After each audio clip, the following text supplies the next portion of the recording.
आणि आता बुलेटिनमध्ये आताची सगळ्यात महत्त्वाची आणि मोठी बातमी आपण पाहूयात।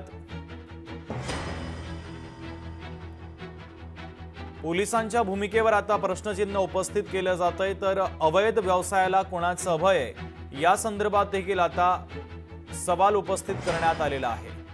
तर स्पा सेंटरच्या विरोधात ही कारवाई केली जाते। ठोस कारवाई कधी होणार, मात्र या संदर्भातला प्रश्न अद्यापही अनुत्तरितच आहे।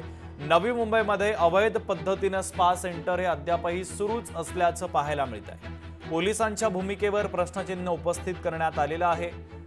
नवी मुंबईत अवैध स्पा सेंटर अद्यापही सुरूच असल्याचं पाहायला मिळतंय।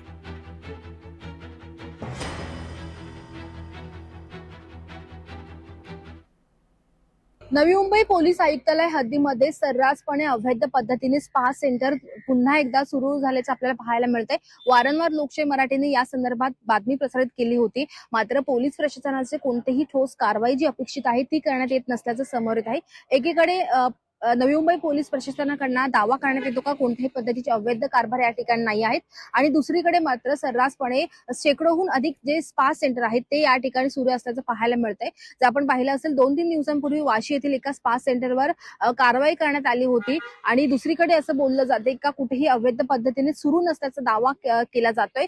फक्त ठराविक ठिकाणीच ही फक्त तात्पुरत्या स्वरूपाची ही कारवाई केली जाते का, ठोस कारवाई पोलीस प्रशासन कधी करणार, हा प्रश्न या ठिकाणी उपस्थित केला जातोय। त्यामुळे या सर्व गोष्टी पाहता नवी मुंबई पोलिसांची जी भूमिका आहे ती अत्यंत संशयास्पद पाहायला मिळते। अनेक आरोप देखील केले जाते की या सर्व गोष्टींवर कारवाई का होत नाही, कारण जर लोकशाही मराठीकडे अशा बातम्या येत असतील किंवा मग व्हिडिओज येत असतील, माहिती पोहोचत असेल, तर जी जनतेचे सेवक आहेत, रक्षक आहेत, त्यांच्याकडे का पोहोचत नाहीयेत, हा अत्यंत महत्त्वाचा सवाल या ठिकाणी पाहायला मिळतोय। त्यामुळे ठोस कारवाई करून हे अवैध धंदे बंद केलं पाहिजे अशी मागणी आता सध्या जोर धरत आहे।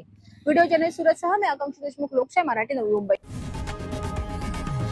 लोकशाही मराठी ऐका, पहा, जागरूक रहा।